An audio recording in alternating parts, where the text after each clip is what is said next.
All right, welcome everybody to Under the Dome podcast.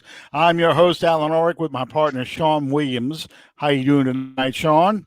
Doing fantastic, man. It's been a pretty eventful couple of days for me. And let me start off by saying I want to wish congratulations to my oldest son, Jonathan, and his girlfriend, Allison. For those who do not know, we welcomed our fifth grandchild into the world late last night, Miss Ashlyn Avery. Uh, she's beautiful. She looks just like a Williams, and I hope she grows out of that. But um, as far as I've been, of course, with all the COVID quarantine stuff going on, I haven't been able to get to the hospital yet to see any of them. To my knowledge, mother, dad, and baby girl are all doing well and safe and healthy. Uh, Thank everyone for joining us tonight on Under the Dome. You can follow us on Facebook at Under the Dome Podcast. You can subscribe to our show on iTunes and on YouTube, and away we go. All right.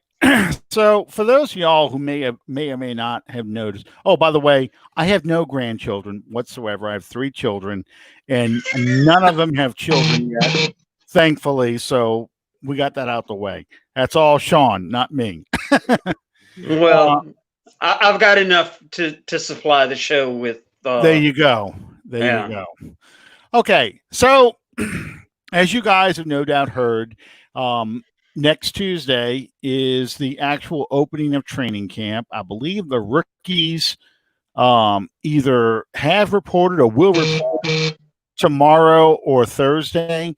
The veterans report this weekend, and then the first day of training camp is actually a week from tonight, Tuesday, the 28th.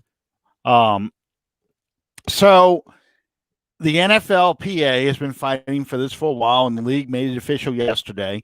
They are not, or this morning, they are not going to have preseason games this year. And that's going to kind of be the focus tonight because it's boring for us. The players don't really like it. The season ticket holders don't like having to buy tickets to 2 games that they really aren't going to see the stars play. But for the undrafted free agents, this is an important part of the season, yet another important part of the season they're going to miss. And this is probably the most important part of the season because this is the time where guys like a Khiry Robertson, a Chris Ivory, a Pierre Thomas, these are the games where these players make a statement and make teams like the Saints, who have in the past like to bring in undrafted free agents and give them roster spots, get a chance to earn those spots. And without those games, they're going to have to show it in practice. And I don't know if that is going to be enough, especially if you think they're probably not going to allow these teams to do joint practices this year either. Yeah. So Sean, think of the 2 most important players on last year's roster that made a difference that were undrafted free agents. Can you name them real quick? Let me see. Last year, I struggled with that. Shy Tuttle, absolutely. Yep, that's one. Let me see. I'll give you a hint. This guy was named to the All-Pro team. You're trying to throw me under the bus, aren't you? No, I'm not. I'm little Jordan Humphreys. No, Yeah, not him. Yeah, well, he was one. Yeah, he did make the team. And little Jordan Humphreys, we're going to talk about in a second. Yeah, the kick returner. Deontay Harris. Yep. He went from 0 to the top of the hill in a season, and that's amazing. But exactly. As you said, this completely changes the dynamic because you gauge what your roster is going to be like for the coming season through that month-long process that is the NFL preseason. And now you just got to go on strength of practice and reputation, and who knows how. And as we've talked about so many times over the course of the past couple of months, you really don't know how this is going to turn out in so many ways. You don't know. You enter week one, everybody's good, everybody's healthy, and they're talking about daily testing for COVID. After the first game, 12 of your players test positive for COVID. Well, they're gone for the next 2 weeks. Period. No. Right. So we're in really untested waters. So this could be a really, really bizarre season. Exactly. You know, this is my biggest concern because, you know, on the one hand, you hate preseason because it's a good I love way. preseason. Well, but it's think about in 2014 and 2015 when we lost a lot of guys to injuries in those first few games of the season. You know, guys started getting hurt. We were pretty much through all of our cornerbacks by week 2, I think, of 2015. Well, it might have been 2016, one of those 2 seasons. But the point is, you hate to lose starters to injury, but you really have an opportunity for guys that, like Chad mentioned, guys who are, you know, players you hear about in the practices, on the radio. I'm going back in time a little bit when you used to not get the daily updates from training camp, but you hear about the talk radio, and you would say, okay, I want to see who this guy Andy Tanner is. I keep hearing about how he catches everything in practice. Let's see what Andy Tanner looks like in a real game, you know, at least a simulated game in preseason. Well, you're not going to see this now. And like we mentioned at the beginning of the show, Shy Tuttle, Deontay Harris, 2 guys who made the team. You mentioned Lil Jordan Humphreys. Lil Jordan Humphreys was the guy who was dropping everything in practice, but in the games, he was catching everything, and it showed what a good blocker he was. Meanwhile, Emmanuel Butler, who was the training camp darling, especially for Saints fans online, he was catching everything in practice, a la Andy Tanner. When it came game time in the preseason games, he was dropping everything. He wasn't making the plays. So that's the hard part for me, not having preseason, not seeing those guys make the team. All right, I think Sean froze here on me. Because I hear him drop. I hear you dropping everything, but I do not. Your picture hasn't changed. Give me a second. Can you hear me? I can hear you fine. Okay, I'm back. All right. Let me add you here. There we go. All right. Yeah.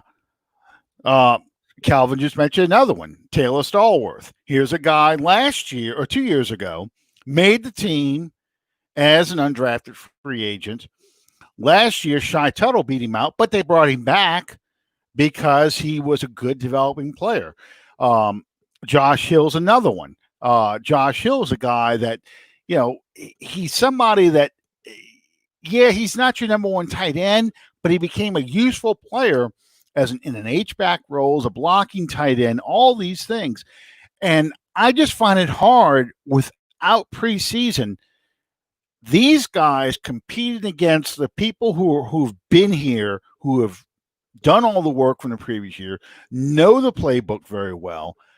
how a new guy, is going to be able, especially an undrafted free agent, is going to be able to break this roster and make the team. I just don't know if it will happen. Yeah, Avery, I thought about you.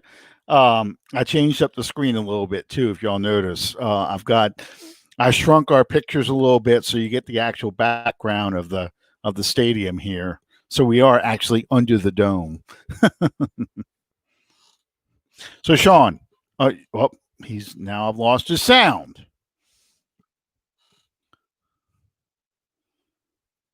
Okay, your mic is on. I'm not sure why you're not.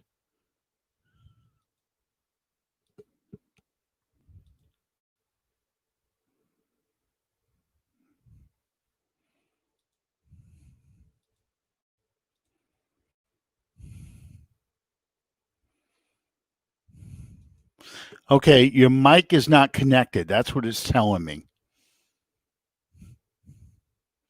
I'm not sure why you. Oh, he's going to come back. Okay. All right. So basically, until he pops back in, let's just keep going. So let's look at some of the undrafted free agents that have a shot at making this team. And I'm give props to Bob Rose because he's the one who had the column in today's. There he goes.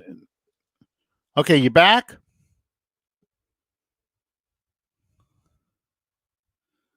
Sean?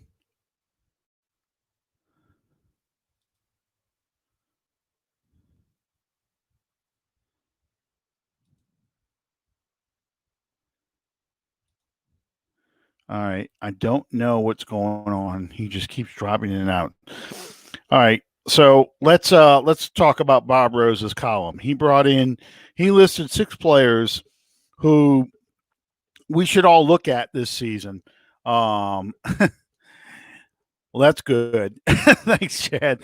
6 players we should look at this season. The first 2 players we want to talk about are Juwan Johnson and. All right, I got your sound now. Can you hear me? Right. I can hear you fine. Well, you probably would not have wanted to hear the last 10 15 seconds. Sorry about that, everybody. Anyway. Okay, I was just getting ready to talk about Bob Rose's column. He talked about 6 players. Bob Rose, wait a minute. I've heard that name before. I would hope you have. He talked about 6 players we should watch for. The first 2 was going to talk about receivers because that's probably the thinnest group as far as quality receivers once you get past Michael Thomas and Emmanuel Sanders. So Juwan Johnson and Marquez Callaway. I'm a big Callaway fan out of Tennessee, mainly because I like his size and his jumping ability. Neither of these guys are speed threats, but they're big physical receivers who block well and can really push a guy like Traquan Smith for that 3rd or 4th receiving spot, assuming, of course, that we're probably going to see Taysom Hill in his typical jack-of-all-trades mode where he does play receiver. And we'll see if any of the holdovers from last year, Carr is back. That's one. Emmanuel Butler's got a chance to come back. Little Jordan Humphreys, who we talked about. But let's just see if these guys can push maybe some of those guys off the roster or push Traquan Smith for that number 3 spot on the in the rotation as a receiver. Well, okay. Let me back this up. I'm hesitant to go all in on Emmanuel Sanders. Mm-hmm. Strictly, hear me out. Strictly from the standpoint of he's changing teams, and you don't know what that chemistry is going to be like without any reps. Yeah, I did see. Now, I did see, in all fairness, some video footage out in San Diego of Sanders and Breeze working together. But again, that's 7-on-7, maybe not even 7-on-7. It's really 2 guys out there in the field playing practicing. catch. Yeah, playing catch, even though he's running routes. So Well, I take nothing away from Sanders. He's an excellent receiver. He's an incredible get for the Saints. I just the odds are going to be stacked against him. I'm not saying that he won't be able to overcome that, but it's going to be a difficult situation to thrive in, and he may very easily not just thrive, but supersede all expectations moving forward. And if there's anybody that has the ability to do that, it's him. As far as like Traquan and Carr, Carr should be retired by now. He should be drawing league pension and SSI. But as far as those guys, I think if they had anything to show, they would have shown by now. Because as you said, once you get beyond the Michael Thomas, going back to a season ago, once you got beyond Michael Thomas, there was a great and vast void there. There was so much room for anybody that would or could to step into and step up. And nobody did. There was no Traquan would show up for a game and then disappear for 4. Austin Carr, I don't, to be honest, I don't remember a single game seeing him play. And that goes back for several seasons. And this is a guy that we went to great pains and sacrifices to save, both on the practice roster and on the active roster. I don't. If he was going to show me anything, I think that he's had ample opportunity, and it may be time to move on from that. Well, I think that was their intention in the offseason, but because COVID killed OTAs and training minicamp, and it's now going to impact preseason games, they brought him back. And again, if you're concerned that an undrafted free agent is not going to get a chance to outshine him, this is one of the roster spots I think that Carr may have a leg up on, simply because he knows the offense better than Callaway or Johnson do. And he may make the roster by default because they feel like we can't trust these guys yet to go out there and do their jobs the way they're supposed to. And this offense is very much based on timing and receivers knowing the entire playbook. So that's a great example of a lesser talented player making the roster simply because he has greater familiarity with the offense than an undrafted free agent. And a normal offseason, Austin Carr probably doesn't make this roster. And I'm not saying he will.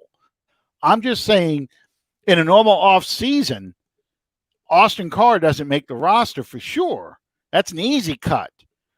But that's the kind of uphill climb a guy like Callaway and Johnson are going to have to deal with. Exactly. As you've said innumerable times on this show, it's not any going into this season. It's not necessarily going to be about how talented you are as much as how familiar that you are with the offense and how seamlessly you can fit into the system. And people that have the experience in this system with these players, with these coaches, are all going to have a leg up. Yeah. So I have not seen anything yet. I'm very interested to see if the NFL Players Association or the league makes exceptions to the practice squad roster this year, allowing the teams to have 10 players or 12 players that they would normally cut, but they get to keep to evaluate because of COVID and the lack of playing chances they get in the preseason or anything like that. I mean, I would think that they would have to let you do that. Well, you've already seen the league make the concession on the preseason games, and I find it really hard to believe that they won't make concessions towards that end as well. Yeah, if you're a fourth stringer, and I'm assuming that with a 90-man roster, you're going to have four strings. Those guys that are really buried in depth chart are not going to get the same amount of reps. They don't get that fourth preseason game where they really have a shot to do something. It's so unfair, and it's really disappointing. And we still don't know. We're all running on the assumption we're going to have a regular season start. September 13th. The Thursday night game would be what? September 10th? Yeah. September 10th. So we're all assuming all that's going to happen like it's supposed to.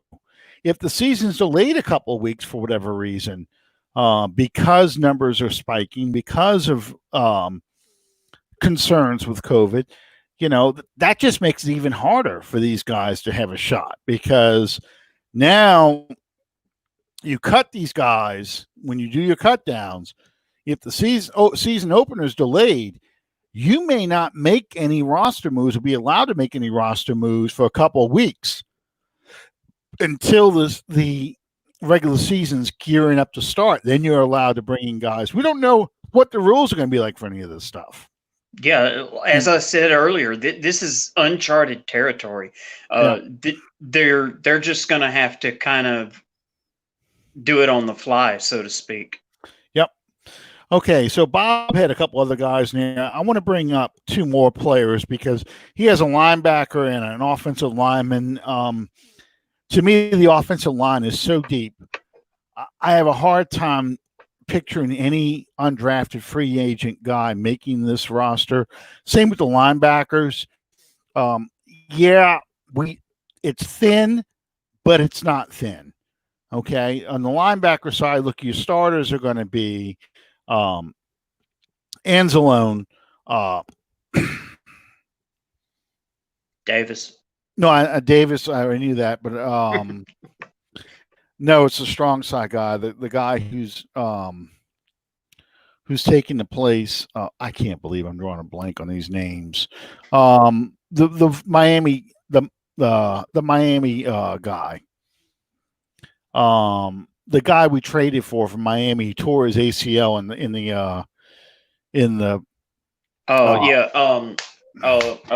Kiko. Yeah, Kiko Alonso. Yeah.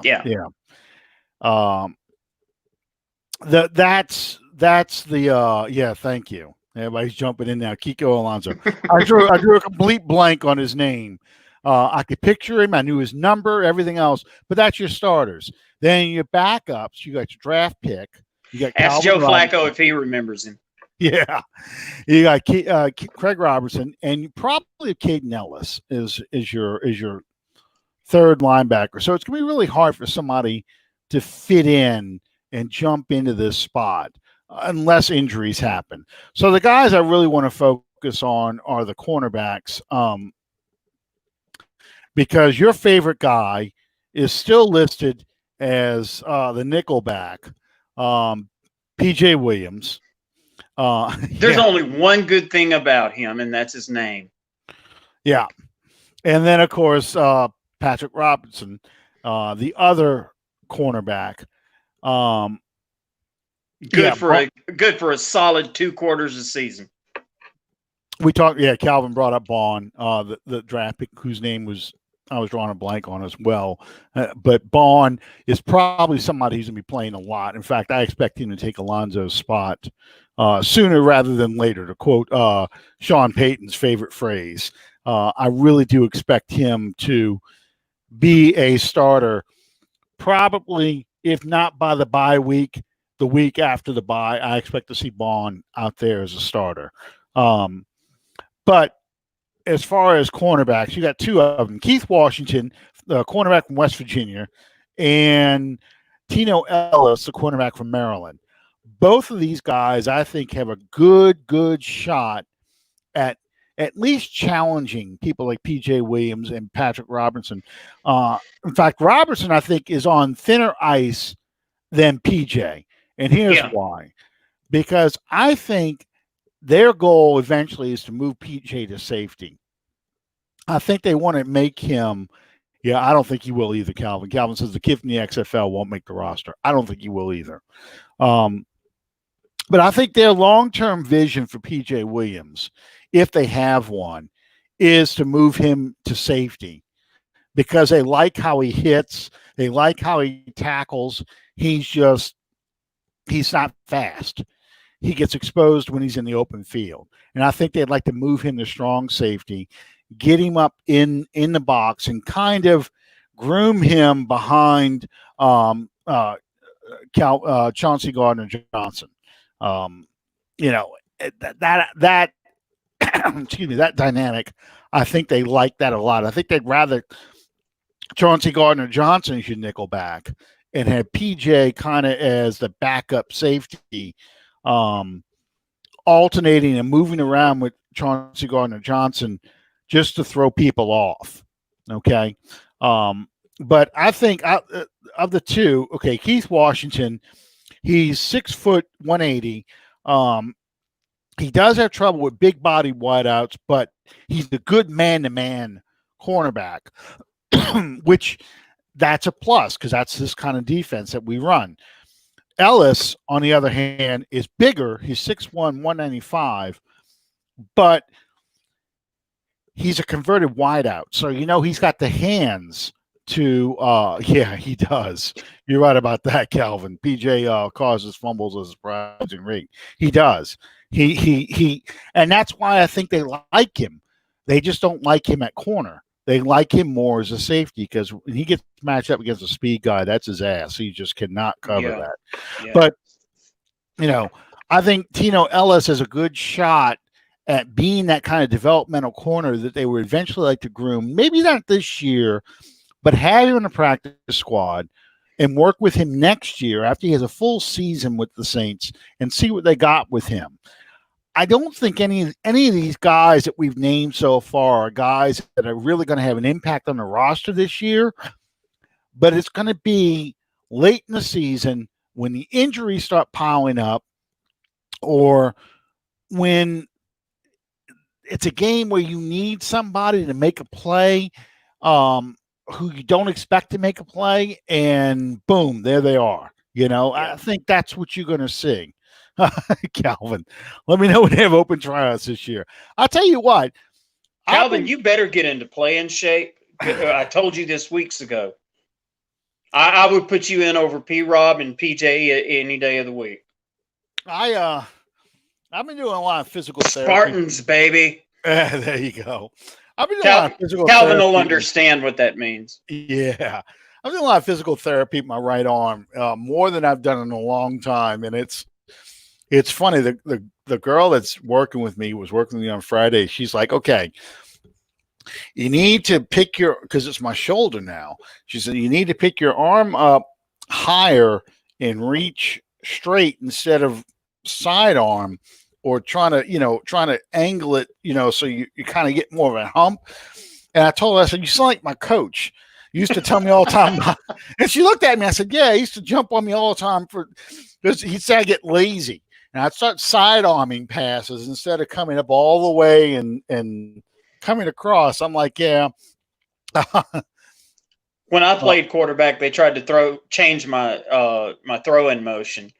And the first play that Caldwell Spartans, baby, they tried to change my throw-in motion. And it's one thing to stand there just like I am right now and to bring it back and bring it right by your ear. Mm-hmm. It's another thing when you have this bubble on your head. So I drop back, take my steps, make my reads, and whack right in the back of my own head. I never had that problem. It just I would do it, textbook because everything is all compacted. I do a textbook, but then after a while, you've been throwing for a few, you're out there for 2 hours. You've been throwing for a while. And what would happen is I get lazy, and then instead of bringing it all the way up, I kind of let my shoulder drop a little bit more and a little bit more. And next thing you know, I'm side arming. Beautiful spirals, but they're going everywhere. People always ask me, what kind of quarterback were you? I said I was a hell of a receiver. Yeah. I mean, I'm letting these beautiful spirals, like they're coming out of a jugs machine, go. But, the ball, because I'm not going all the way and following through, the ball's coming off this way and coming off that way. And, it was a mess. People look at me like, really? Who the hell are you throwing to? I played, I think the last quarterback that I played with, he reminded me so much of Dan Marino. Had the same kind of stature, the same upright presence in the pocket, and he could throw the ball through a brick wall. Oh, I could hit anything on the field. I could throw it any spot on the field, but that's what it was. It was just, I was just not coming up to your ear, let it go. And, I'd let it start dropping. And it happens, especially because you got shoulder pads on. Well, yeah. You got shoulder pads on and you feel restricted, and it was so hard for me because, you play as you're growing up, you play on the playground and there's no shoulder pads, there's no helmet. And you got these kids out there that can throw it a country mile. And especially a Nerf football. Nerf footballs were good for that. And then you put on the shoulder pads and it feels like you're doing this. Well, you feel restricted for sure. And then, you back then, players today, they wear their jerseys. They, it's tucked in right underneath the top of the shoulder pad. Yeah. It looks like a wife beater shirt. I mean, that's what it looks like. Well, back in the day, the sleeve was all the way down to your elbow. Yeah. And that's why quarterbacks and receivers used to cut the seam down here, so they give themselves some arm room and things. But, it's just, it was different era. Yeah. And when I became a receiver, I know exactly what you're talking about because the longer that you're, like you say, you're out there for 2 hours, you're running routes, and I mean, you quarterbacks had it easy. Y'all had to run like what, 3 or 4 steps? Yeah, that's how it worked. I'm running 40-yard, 50-yard, 60-yard sprints every rep, and you're supposed to run a 20 and in, and after about an hour and a half, that 20 and in becomes like a hook. Oh yeah, they jump all over them too. Well, let's see a sharper break. Oh my God. Yeah. Let's turn it, and that didn't like 20 steps to me, that kind of thing. I mean, they get on. It's funny to me, the things that you remember, like, I guess it's probably been 85, 35 years since I played. 35 years. It's funny what you remember, and I can remember the last 3 years that I played, I was a receiver, and I can remember every time that I broke the huddle and went out to the side. I would get out there, I would check to make sure that I was on sides, and then I would look over beside me and see what yard line I was on, so that I know that I was running the right pattern and the right break and everything.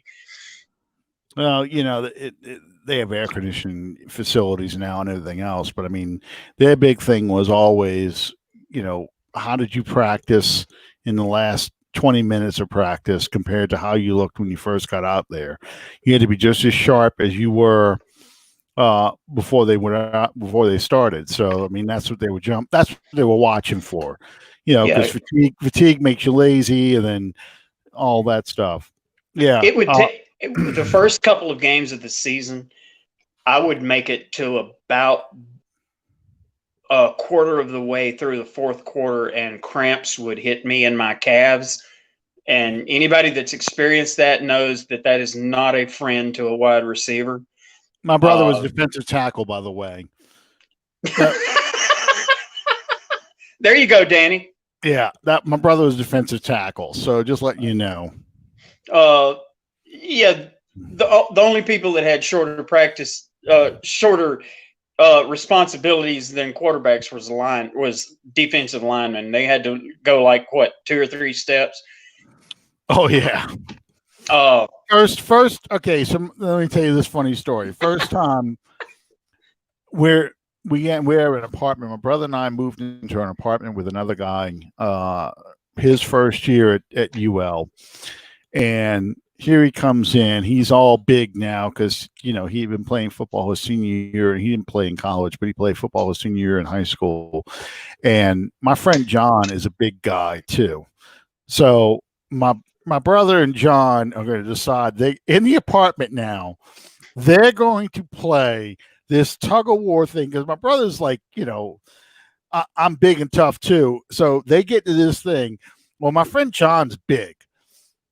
They start shoving each other, and then my brother decides he's going to treat John like a blocking sled. Puts his arms on him, starts driving him back. Well, that just, John's now into it. John's all right. So John gets him and drives him into the door. Well, we had a door that had a deadbolt lock, and I used to always leave the spare key in the lock because that way I never had to worry about losing it because it was always in the lock. My brother's big ass, I don't know if it was him or John. I'm going to assume it's him. Hits that door, snaps the key in half, and I got half the key in the lock. And, of course, the apartment's locked because it's late at night. I'm like, good move, dumbass. So, I'm sitting there with needle-nose pliers trying to pull. Oh, your ass. Look at this shit. Calvin. La Tech greater than UL. No, I don't think so. Anyway, so I'm there with needle-nose pliers trying to pull this key out of the padlock, the front door lock. Danny will remember that. Danny will remember that real well. Yeah. We scoot the coffee table out the way and go at it. This apartment. Thank God we're on the first floor. That's all I can say. Yeah. I was worried we got to start climbing out the window because we couldn't use the door. Well, then it would have really been a good thing that you were on the first floor. That's right. Well, yeah. Well, there's a balcony, so you would have walked on the balcony to the stairwell. That's a good. We weren't total trash. We were modest trash. Anyway. Okay. So one of the things, because I forgot we were going to have Buck what you heard on Gene on the show last week.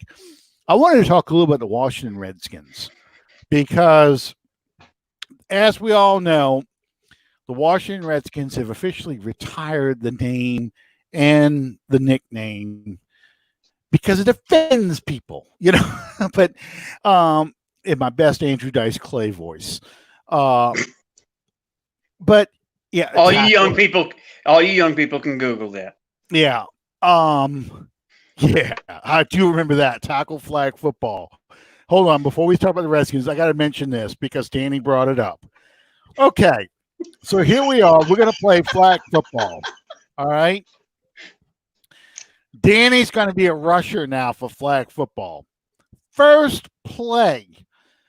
Here he rushes the blocker, and the blocker, has his arms behind his back, and his job is just to stand in front of you. My brother does a swim move on this dude. Grabs him, throws him to the ground, is going after the quarterback. Flag come up there where the officials are coming up with, like, no, you really can't grab people and throw them to the ground in flag football. That's not how it works.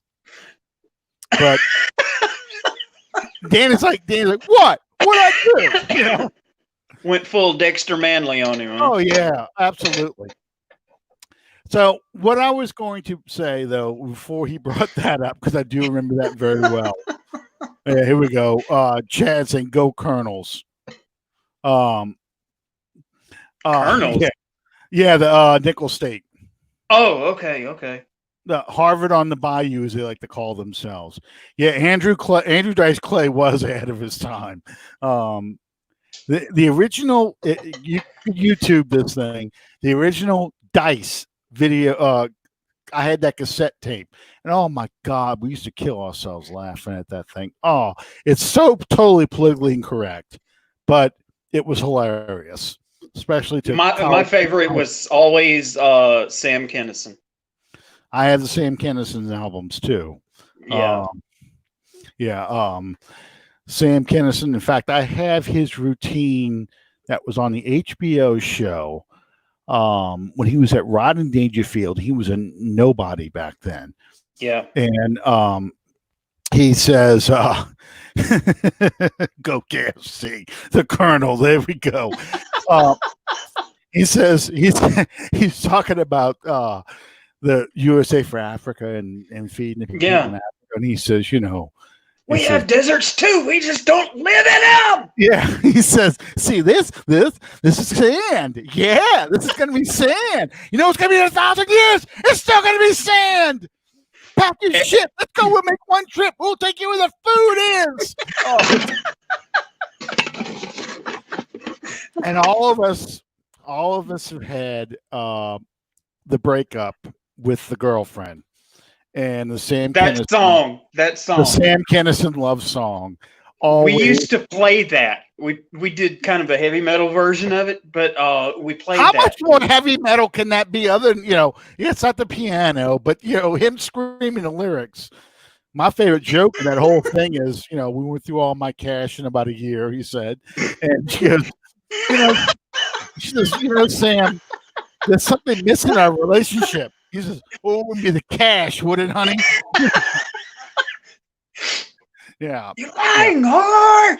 You used me. Yep. Yeah. Man. Yep. And the sad thing about it, I was always into music in a big way, and more oftentimes than not, the position that I was in was to be the front man in the band. And I was influenced just as much by comedy and comedians as I was musicians. And there have been, I'd say probably over the last 30 years, entertainment has been a great part of my life. And there's been two people that have passed away that when I got the news that they had died, I absolutely cried, just like it was a member of my family, just like it was someone that I knew, and that was Sam Kinison and Robin Williams.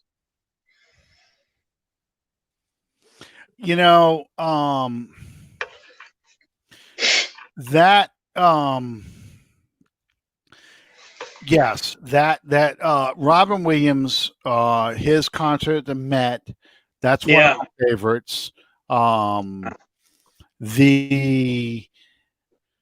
We used to have, especially because I had two friends that were residence hall counselors, and they were on duty every other weekend. So instead of going out on Friday nights, maybe we'd sit and watch comedy specials on video, VHS tape, or whatever. But Robin Williams at the Met, Richard Pryor live in concert, Bill Cosby on the Sunset Strip, not the one from the Sunset Strip, the one where he's talking, the one right after his first heart attack.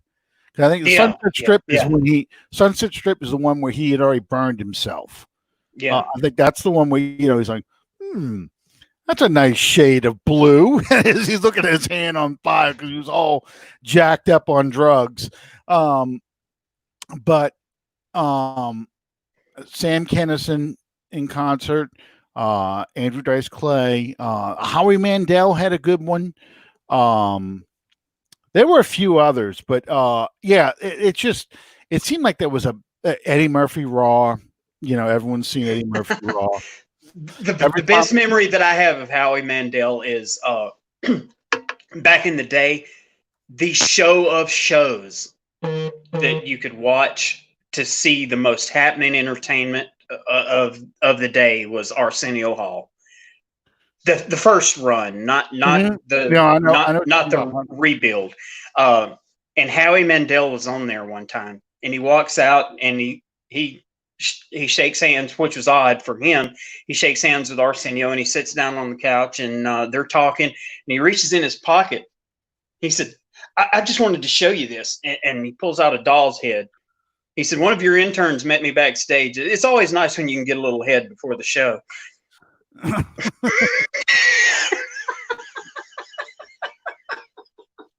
I liked him. My other friends weren't a big fan of him, but I like Stephen Wright because of his deadpan jokes, I once bought batteries, but they weren't included, so I had to go back and buy them again, that kind of stuff. But, I never really got into Stephen Wright, and total disclosure, I was never really that much of an Andrew Dice Clay fan. I saw it until I saw him on Arsenio, and it was the episode. You guys can go to YouTube and search this. But he came completely out of character, and he actually broke down. And I've heard about this one. Yeah. No, the Dice character, it's not the Diceman cometh or anything like that. It's that just Dice. It's called when he's talking about being in Philadelphia, and somebody in Philadelphia. Excuse me, you have the time? Huh? Well, you can't afford a fucking watch, Well, like Big fucking Ben to you. You go after yourself. Loved. I tell you that, that was the thing that used to kill me. I was like, oh my God, because it's true. My dad went to Philadelphia. He went to a Saints Philadelphia Eagles game, and those people are brutal. You don't want to go to a Saints Eagles game wearing a Saints jersey. You just don't. I never was a Dice fan, and then I saw the movie Ford Fairlane, and that changed things. Because Vince Neil was in that movie. Yeah. Who wasn't in that movie? Morris Day was in that movie. Morris Day in the Time. That reminds me so much of Purple Rain. It's not even funny. Okay. So, and we're going to go off into music in a minute, but all right, let's talk about real quick what we were going with the Redskins before then. 88 years. That was the name. The logo was drawn by a Native American representing a Blackfoot chief. I forgot his name, but I had it earlier, but I don't want to look it up right now. It was a Blackfoot Indian chief's face that was drawn by a Blackfoot Indian. They used to bring the Blackfoot or Blackfeet. I don't know if you would say it that way. Blackfoot. But yeah, the Blackfoot tribe. The song is Hail to the Redskins. It's got a Native American beat to it. And then, of course, you've got the Joe Gibbs era. George Allen got into the Super Bowl VII where they lost to the Miami Dolphins. But the Joe Gibbs era where he won 3 Super Bowls with 3 different quarterbacks. Yeah, Stephen Wright. Everywhere is within walking distance at the time. Stephen Wright. Yeah. But anyway, you in that time period, you see a lot of famous Redskins playing the Vince Lombardi's last team before he passed away. A lot of famous players, games, things that will constantly come up.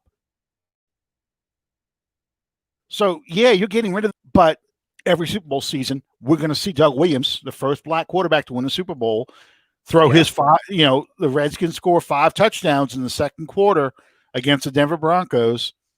We're going to see, John Riggins, and you have the Indian chief, crank up the diesel.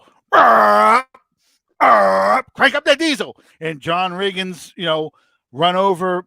Trucking Don McNeil. trucking Don McNeil, and he's gone, touchdown, Washington Redskins. And I used to love the fact that the Redskins would play a diesel horn whenever Riggins would make his runs. So you're going to see that. And, of course, you're going to see one of the 4 Super Bowl losses the Buffalo Bills have is against Mark Rippon. So that's it. Every Super Bowl year, every time the Super Bowl comes around, just like the Falcons blowing their 28-3 lead, which is so perfect because we get reminded every year. We see Tracy Porter every year at 3:02 pick off Peyton Manning to win the game. You're going to see those same highlights that just keep coming back. So how do you erase that history? See, that's the thing that I don't get. I mean, it's not like the Houston Oilers. You would be really hard pressed, in my opinion. You would be really hard pressed to find another team in the league with a more enduring and colorful history as what you get with the Washington Redskins. And it's to those people that find it offensive, get a fucking life. Well, please. I mean, every poll that they've taken since 2002 has shown the majority of Native Americans are not offended by it. The last poll that was taken, 9 out of 10 Native Americans associate the word proud with the Redskins. It was really, how do I phrase this politically correctly? Before you say that,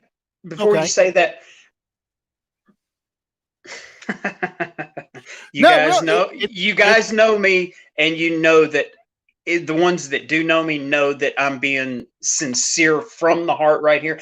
I don't give a flying rat's ass about being politically correct. To those people that are offended by the name of a professional sports franchise, you need to get a damn life. You want to be offended by the Redskins, but you don't want to be offended by the Chiefs. You want to be offended by the Alcorn Braves, but you don't want to be offended by the Florida State Seminoles. Well, the Chiefs aren't really named after an Indian. I know. We discussed that last week. But here's the thing. It's people who are not Native American who are offended by the Redskins name.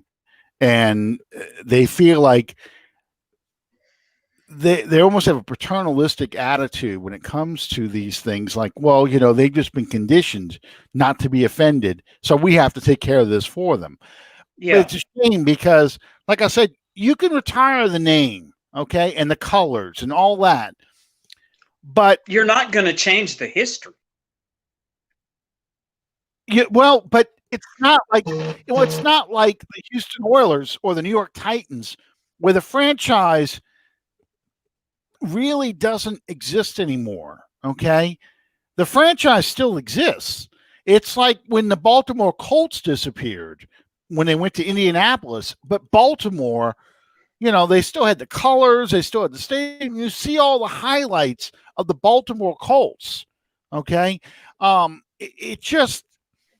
There's too many things that happen in the league, too many Hall of Fame players, too much stuff that happened in the media era where you will see the Washington Redskins come up again and again and again. And whatever you make this team in the future, it's not going to be the Washington Redskins. Just like, just like going back, the Cleveland Browns. What you see on the field right now is the Cleveland Browns. That's not the Cleveland Browns. The Cleveland Browns are now the Baltimore Ravens and always will be. Oh, I agree. I totally agree with that. Yeah, my brother says Washington fans want to get rid of Dan Snyder more than offended with the Redskins nickname. That's true. That is true. Well, don't rule that out because there's a lot of foot at this moment. That story, they think that's part of the reason why he agreed to the name change, because before that he would not change the name, but he's trying to get this the stuff that came out in the Washington Post, and I really don't want to get into it, but I did see stories last year or 2 years ago about, the cheerleaders being treated basically like call girls. The things that were going on behind the scenes of the Washington Redskins franchise, that is offensive, and that is a problem. And he thinks name change will kind of get that away from the attention away from that, but I really don't think that's going to happen. Just like the original owner of the Redskins was the real racist, George Preston Marshall. I mean, he was the one that would not integrate the team. He had the traded a number 1 draft pick because the best player in college football was black. Yeah, Ernie Davis. Yeah, well, and he also he traded for Bobby Mitchell because Ernie Davis ended up going over to the Browns, but he traded for Bobby Mitchell only to get the league off his butt about not having black players. And the first thing he made Bobby Mitchell do is at this, I guess, welcome to the Redskins brunch that the season ticket holders or whatever that they used to do, kind of like the Touchdown Club where you meet the same players. He had Bobby Mitchell and the rest of the team go up there and sing Dixie, and Bobby Mitchell's like, what the hell is this about? So that was George Preston Marshall. That was the kind of jerk he was. The good owner of the Redskins was John Kent Cook. That's when he took over in in the late 70s because they had some issues. 69 was when Preston Marshall died. You had Bennett, I think his name was Edward Bennett, who was the majority stakeholder. He kind of ran things in the early 70s and late 70s, and then he kind of got involved with the Baltimore Orioles, and John Kent Cook really took over, and he hired Gibbs, and he hired Bobby Beathard, and that's when you start seeing the franchise turn around and win those Super Bowls. But what I really wanted to focus on, Saints-Redskins games. Memorable Saints-Redskins games. Do you have any of them? One. Which one? Robert Meacham. Okay. Meacham stole the ball. You got to understand, though, at the point that play happened in that game, the Saints were going to lose. And they were undefeated to that point. And Meacham did what he did, and I'm trying to remember correctly. If I'm not mistaken, Meacham caught the winning pass in overtime, did he not? Well, he caught the pass that tied the game to send it to overtime. Yeah, okay, my bad. And then Garrett Hartley kicked the field goal in overtime to win. Yeah. That's what I was. But Meacham's play kind of sparked the offense because the team was not playing very well. No, they were playing like poo-poo. Yeah, and the Redskins had a chance to win that game. The Sean Squeezum missed a chip shot field goal, and the Saints were able to go down the field, score a touchdown, and tie the ball game because it would have put the game away. Meacham scores the touchdown and send it to overtime. They get the ball in overtime, the Redskins do, and Chris McAllister recovers a questionable fumble. I'm going to call it a fumble because we won. It's a fumble. A fumble. And, we kick a field History's goal. written by the winners, by the way. That's right. That's right. So, he gets that one. Chad brings up one. The Drews comeback win in overtime. That was 2 years ago. That was rookie year. That was Alvin Kamara's rookie year when they won 8 in a row or 7 in a row. I think that was 7 in a row. They won that game. Breeze came down and scored 2 touchdowns before that game was over. With just a couple minutes left. And and the big thing was Alvin Kamara scores a touchdown, but they had to go for 2 to tie it.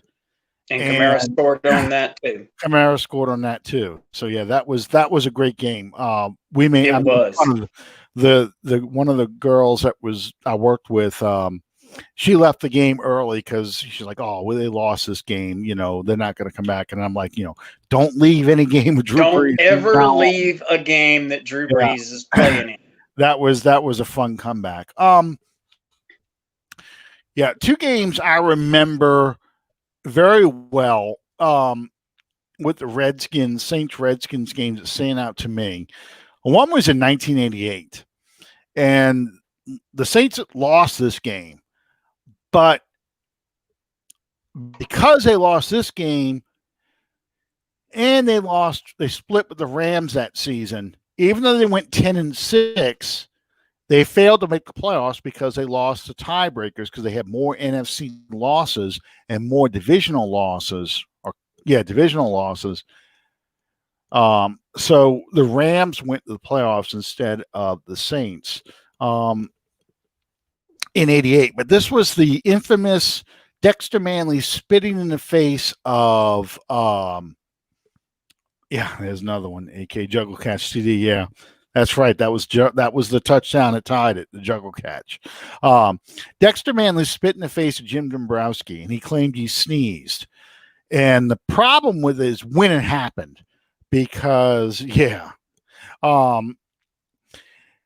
the Saints are driving. They're in field goal range. They're trying to get a first down. They throw an incomplete pass. They don't get a first down, but because it was after the play, the official saw Dombrowski punch Dexter Manley. The Saints got penalized 15 yards. It was a dead ball foul, so the down still counted. So it was fourth down. Now Morton Anderson's got to kick a field goal 15 yards further away, and it's 52-yarder instead of, I think, like a 40. Well, do the math, dumbass.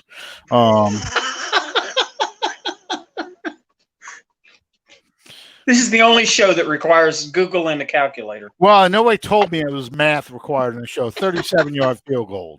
It was going to be a 37-yard field goal. But yeah, so that game, he misses that field goal. The Redskins go down the field, score a touchdown, so now they are in the lead, and then they kick a field goal to take a 3-point lead in the game. And the Saints have less than a minute to get down the field. Morton Anderson kick a field goal, and he missed that one too. It was another 50-something yard field goal, but it was Madden Summerall calling the game. Really well played game. The Redskins made a lot of mistakes. They were the defending Super Bowl champions, and the Saints were really showing what they were going to be under Jim Mora. Even though they won in '87, they were showing that they were beyond just a one-hit wonder. They were a growing team that was going to be a challenge for a lot of teams over the next 5 years, you would think. But it was a really well-played game, and it really frustrates me that's the only team that won 10-plus games in Saints history that never made the playoffs. So that game is won. Jerry said the 2001, which game is that in 2001? I don't remember a 2001 Redskins game. Oh, wait.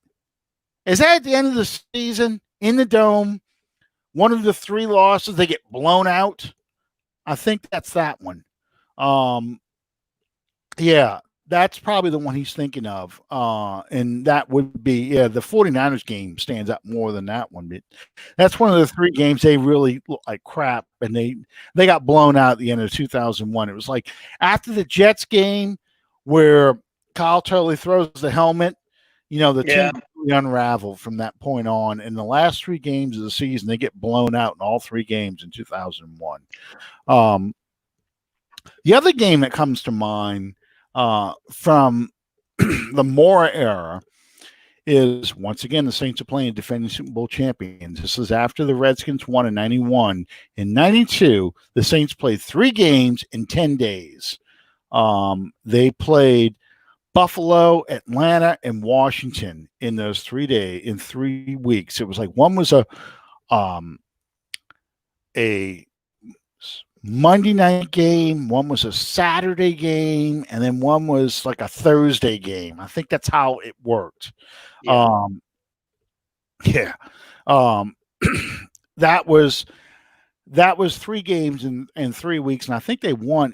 They may have lost a Buffalo game, but I know they won against the Redskins, and that was a huge, huge game for them. Yeah, my brother's got it. Yeah, Sunday night game. Last time you went to a game in the Superdome? Really? Wow, 92? Man, I guess that's right. Yeah, the Aaron Brooks had a bad night. That's another statement. Imagine that. Throwing interceptions. Yeah, it was 2001. I do remember that. But those are the 2 games that really stand out to me outside of the more recent ones with Drew Brees.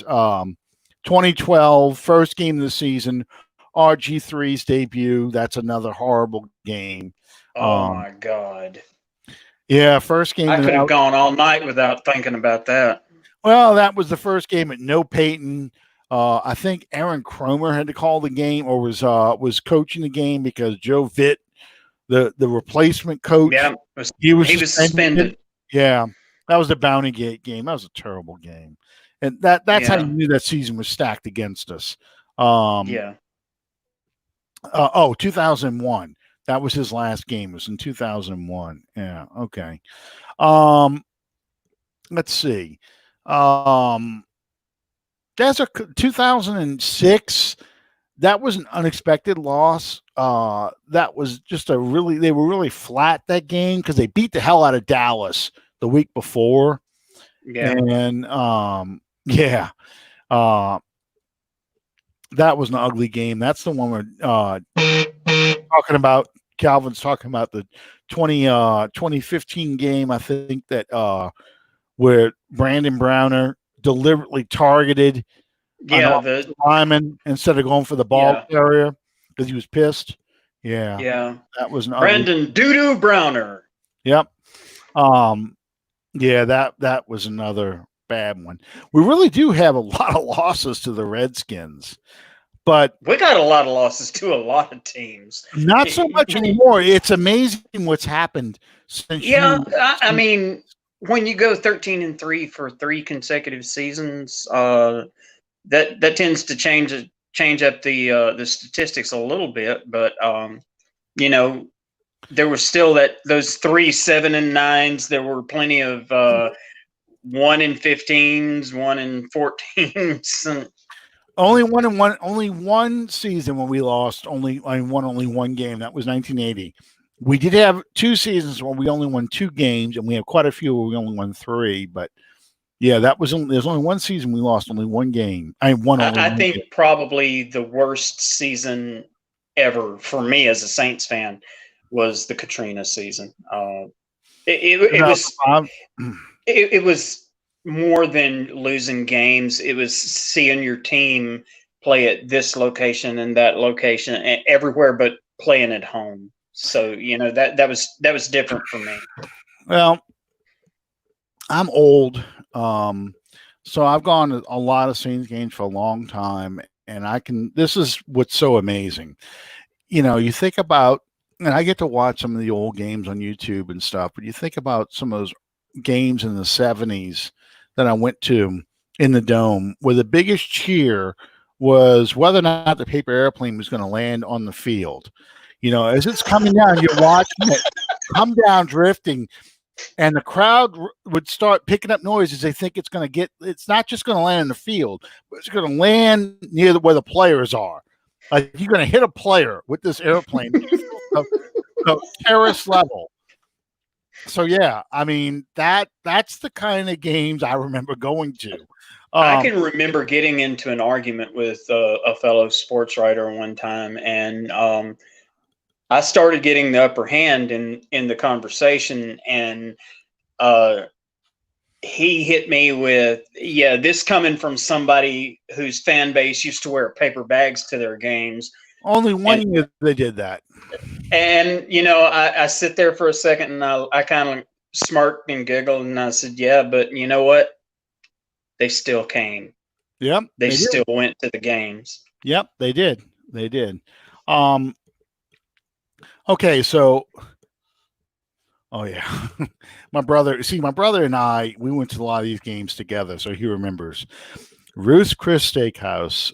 They used to play in where on the picture behind us. You see where the Mercedes Benz logo is on the picture behind us. Okay, back then it was a gondola, and they had 5 or 6 panels around, hanging off the gondola, and that was the Ray Guy punting the ball into that gondola. Yep, and the commercial. So anyway, that was supposed to give everybody a 50-yard line seat, because this was the first time you saw screens at any stadium in the league. And the screens weren't that good. It was projection screens, kind of like the old 3-color thing that, you project onto the wall and stuff like that. I mean, you remember these things. And they had they would have was a blue background with the Saints logo on it. And then you would see the replay. Okay, of whatever play would happen. Well, when they would go to a TV timeout, they would play commercials in the dome while you're sitting there during a TV timeout. And one of the commercials, it was always 2 or 3 commercials they'd show every time. One of them was going to be Archie Manning for Royal Oldsmobile. And Archie was having a terrible game, so people even booed the commercial. But Ruth's Chris Steakhouse would always come on these things. And, they'd show these pictures of food. And here's the thing about food commercials. That's not real food you see on professional advertising, because real food under the hot lights looks disgusting because it's melting. It just looks completely unappetizing. So when you're eating a juicy hamburger and something like that from Wendy's or McDonald's or Burger Slop or the Greasy Spoon, whatever you want to call these fast food restaurants, that's plastic food they squirt with a water bottle to make it look glistening and awesome. You just ruined advertising for so many people. Well, I'm Don Draper. That's how it works. The opposite Don Draper. So that's how it works. So, but Ruth's Chris would show real food, and they would show all the appetizers. Then the last thing they would show was a steak. So like the things I remember, broccoli with double cheese, which looked gross. I mean, it looked horrible. But the last thing they'd show is, home of the steak that sizzles. And it was the Ruth's Chris thing is when they bring your steak out to you, it's still like it's cooking on the plate. It's still sizzling. And so you hear that sizzle, and they turn it up so damn loud. So you get that real loud through the dome speakers. There's only 40,000 people in there, and most of them are pissed off. Nobody's making any noise because the Saints are playing like crap. So that's the loudest thing in the stadium is that sizzle. So yeah. Oh yeah. Saints games in the 70s consisted of 40,000 people pissed off at the team. And they're wondering why they wasted their money and their time coming to see this team play like this. That pretty much sums up what it was like to go to the games back in the day. My very first Saints game was the final game of Cam Newton's rookie year when they played Carolina. Yep. And they beat the dog piss out of them, too. Well, my first game, I don't remember what year it is. It's either 73 or 74. I want to say, I always want to say it's 73, but it could have been 74 because I'd heard all the talk they could be playing in a dome, soon and all this other stuff. And we're driving down Claiborne. It was Jefferson Highway, becomes Claiborne once it hits Orleans Parish. And you have to pass in front of the Waterworks place. And, I'm a little kid. So I'm looking out the window as we're driving.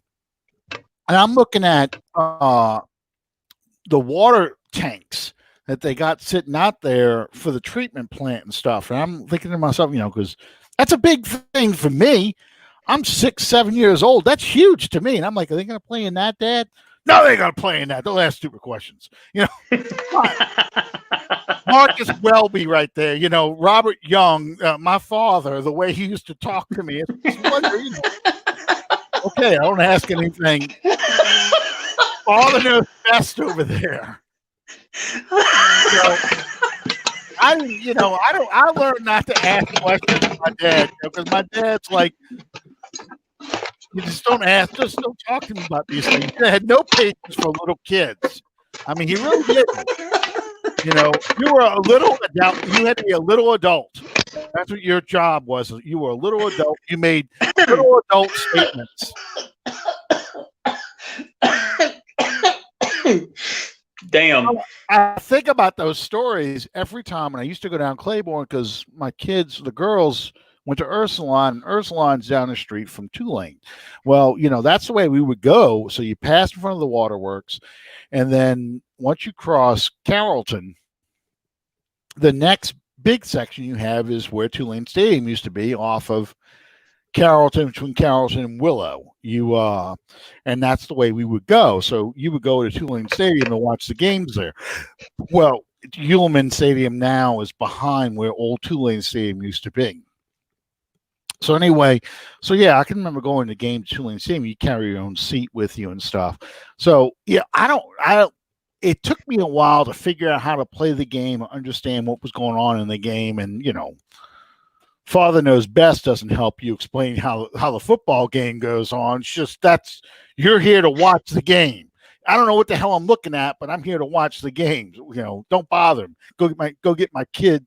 Send my kid. Go get me another beer. That kind of thing. Yeah, yeah. Well, they used to have guys that would walk around with these backpacks on. They had a keg in it, and I'm dead serious. I know. You order a beer, and he'd walk with this thing on, and he'd fill you beer. He had a cup, and the handle was right here, and he'd fill your beer right there and hand it to you, and that was $1 or whatever it was back then. I asked him for popcorn. I got a story about how in his day they didn't have popcorn. You ate peanuts. But I don't know. All I wanted was the thing of popcorn. And the thing I remember about popcorn is it came in a funnel-shaped container, and you were supposed to, once you finished the popcorn, you tore the bottom open, and it became a megaphone. You could yell through that. But, it was cheap and oily, and, it would fall apart in no time. And by the time you're getting ready to use it for a megaphone, because I knew there was nothing else I was getting for the rest of the day. So that popcorn is going to last me all 3 hours. I asked for a hamburger. Dad was just my dad. My brother knows. Dad would just drink his beer. My brother also knows. You don't ask for food either, because 2 beers a quarter. Well, yeah, 2 beers a quarter. You're right. 2 beers a quarter. You don't ask for food. If you don't eat at halftime, you didn't eat that day.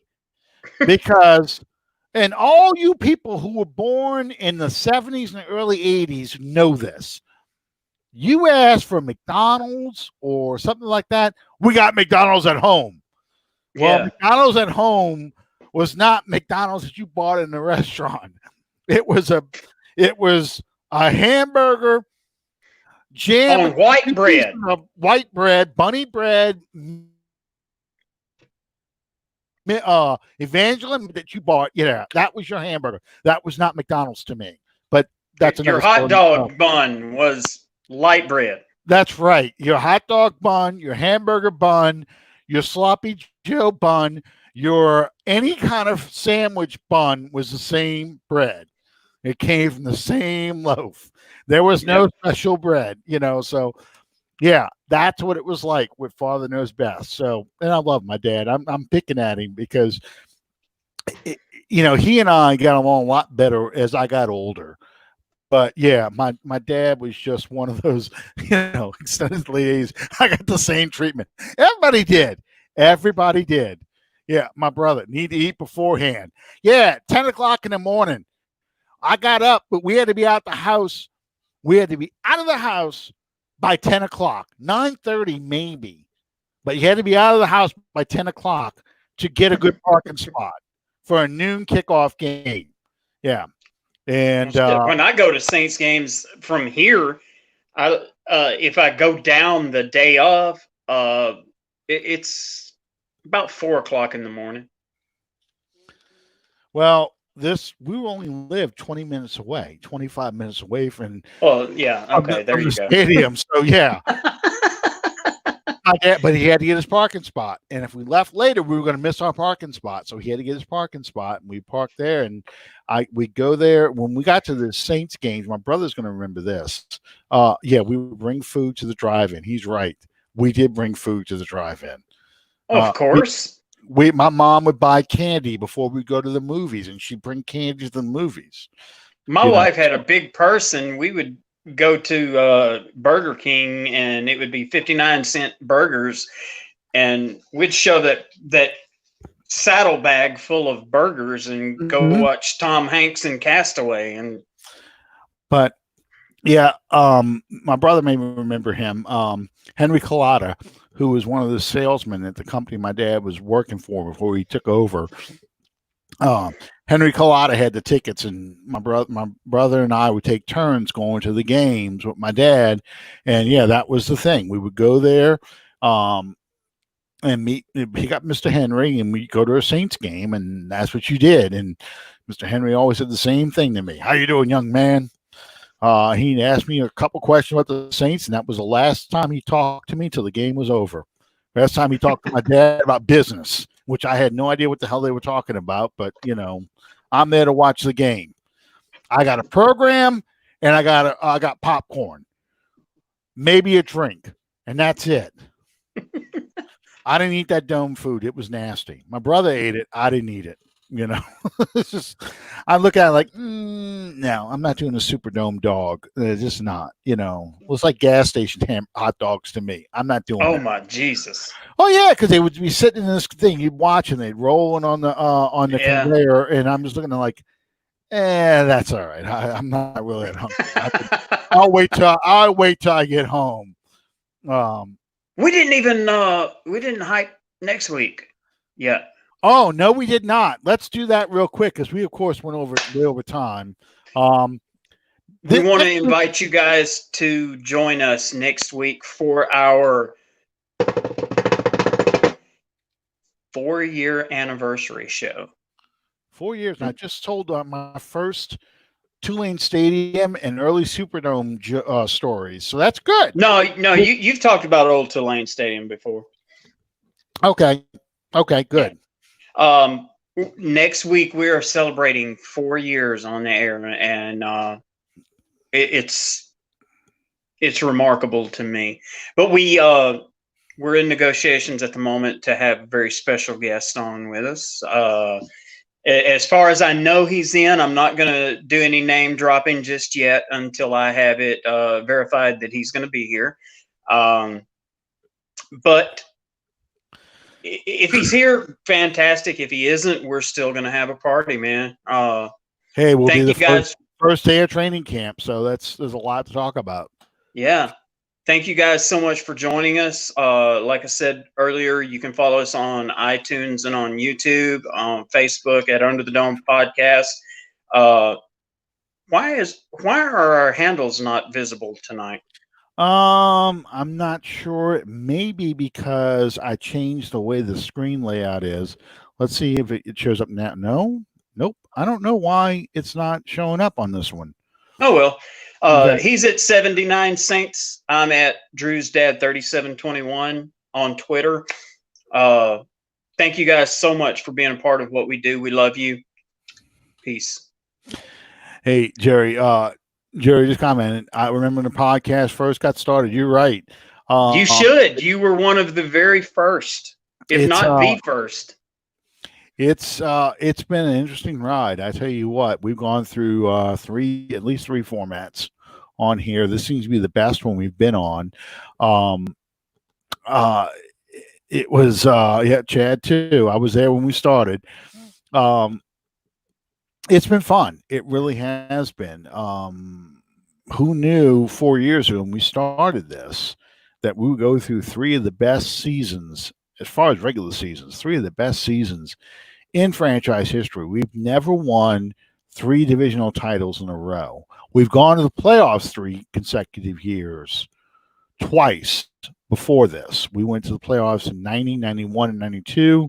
Then we went in 2009, 10, and 11. This is the third time we've gone 3 years in a row, but this is the first time we won 3 consecutive division titles. And assuming that nothing changes and we're going to have regular season begin on schedule, this will be the first time that we could possibly get 4 straight divisional titles, 4 straight trips to the playoffs, 4 seasons of winning seasons, consecutive winning seasons. That's never happened in the NFC South before. No, 4 consecutive titles is what I'm talking about. Right, and it's never happened in franchise history. Yeah. I don't want to bring up what happened in 93 or what happened in 2012, but you guys know what happened those years. Yeah. So yeah, it's a challenging year, but this is probably one of the most complete Saints teams that we've seen in a long, long time. Absolutely. I'm looking forward to the season on one hand, because this is going to be Drew's last. Yeah, he says I meant the two handles were there. Oh, they must have been there. Oh, it was there when we started. Probably because I see them on our main screen, but because the way this thing has been laid out for such a long time, it probably just the pictures just kind of disappeared on us. Anyway, guys, thank you for sticking with us. Yeah, Avery's right. If we win 13 games, we're the first team in history to win 13 games, 3 straight seasons. That's a hell of a standard to try and meet, but I think we can do it. I'm looking at the schedule, and I don't see why we can't win 13 games again. Granted, Kansas City, San Francisco, those are going to be some big challenges for us. Tampa to an extent, but I really think that we have a good shot of winning 13 games again. So we'll see what happens. Anyway, we'll know for sure. Our training camp starts a week from today. Hopefully we get our special guest. You're really going to like him. It's not somebody we've ever had before. So it's not like we can bring back Joe Horn or Kyle Turley or someone like that. It's someone we've never had on the show before, a former Saints player. So we'll see what happens. Anyway, thank you guys for sticking with us as we go over a half hour, longer than we normally do. And we'll see you next time on Under the Dome. Good night, everybody.